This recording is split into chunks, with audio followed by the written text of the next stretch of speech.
What's the coolest thing you've found in an antique, thrift, secondhand store? My grandma bought a coat for £2 from a charity shop. The first time she wore it, she found £5 in the pocket. If I ever hit the lotto, I'm gonna go around Goodwill and put cash in random pockets. My grandma would put money into thrift store clothes or books every once in a while. She wasn't rich. She just wanted to pass some good luck on to other people who needed it more than her. I can still hear her saying that. Lol. A Louis Vuitton duffel bag that I bought for €8. Was very sure it was fake but said fuck it. Turns out, I was in fact real. And I rocked it as my hand luggage for the plane for the 2 years I had it. Sold it for €400 a few months ago. How did you confirm its authenticity? Probably a serial number somewhere. Or a designer's mark of some sort.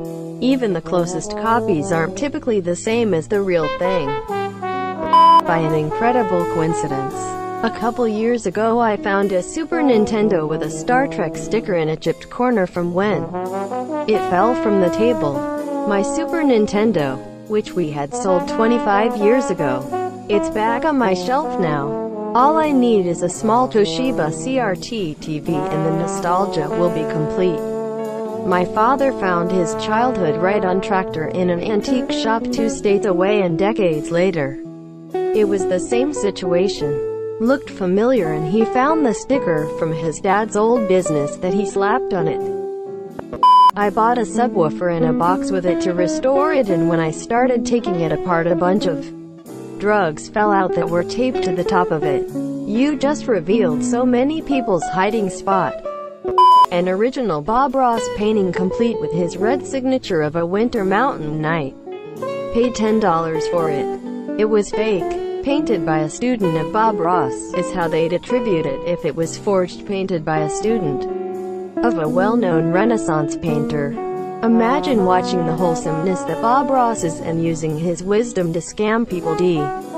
Disgusting. My grandfather always had this glass mug that I loved. It was a thick orb-shaped clear mug with a frosted image of the map of the world on it.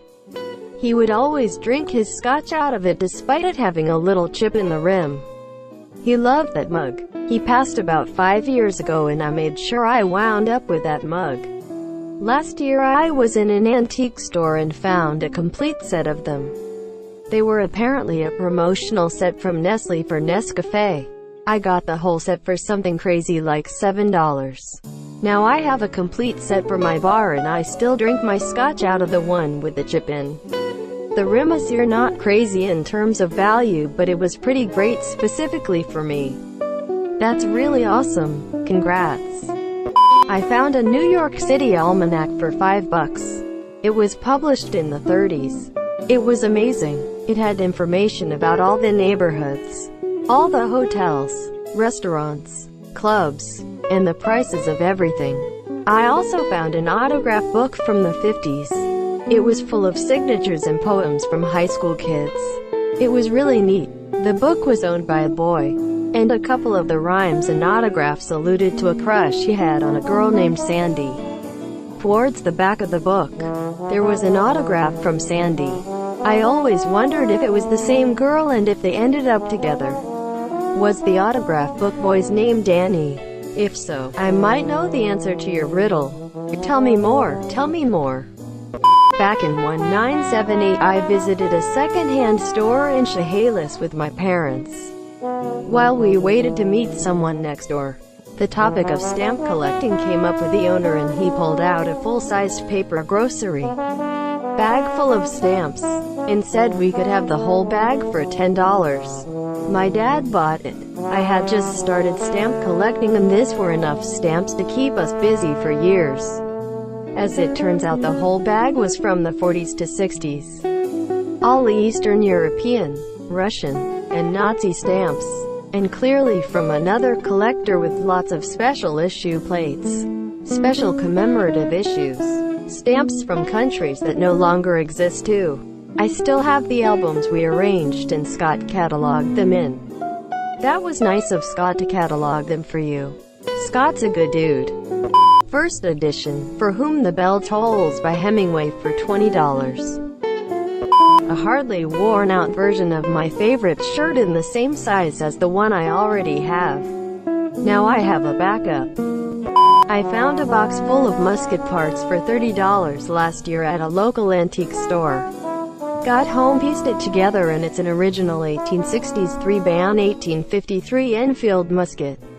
Despite the stock being in a horrible condition, the fact that it's original and not a reproduction makes it worth far more than $30. I'll take it off your hands for $60. No, I'll do $69. Was going to a Harry Potter themed party. Was in a thrift store looking for a Hogwarts uniform when I stumbled upon a pink tweed skirt suit. Insert evil grin. Then in the same thrift store I found pink shoes that fit, a pink purse, a fancy flowery teacup, and a handmade flowery fabric stuffed cat. The universe aligned my fate. Edit. Pick or it didn't happen. Less of a thrift store, more of a farmer's market. They have all kinds of stalls where they sell random junk. A lot of it is antique stuff too. Anyway, I showed to the farmer's market with my girlfriend and happened across an old deep mining lamp with my grandpa's name on it. It was one of the really old ones with the red lens. I never knew my grandpa as he died before I was born. But it was pretty cool to come across something from a family member like that. Secondhand place near us has the best furniture and good pricing so they can keep their stock. Moving out since they're pressed for space. We came across a beautiful solid wood farmhouse table with the extra long benches, and they only wanted $199, which one of this quality and size goes for about $1,500 minus $2,000. When we went to pay for it, they then told us that it was half off all furniture day, so it was actually $99.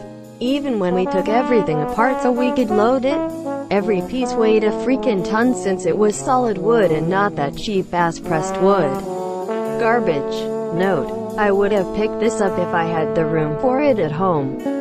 But they were also selling a Hammond X77 organ complete with the bass pedals and the Leslie speaker for only $250. Fucker was huge. Check it out with a complete setup. https://item/7741329-Hammond-X77- with-Leslie. FYI, having owned both solid wood and pressboard furniture, I can tell you that solid wood is actually lighter than pressboard. I think it's the glue. Regardless, sounds like a wonderful table. As a 6 feet 7 inches dude with long arms, a jacket that actually fit without needing to be special ordered online. Thank you for watching. Please consider subscribing for some more awesome questions.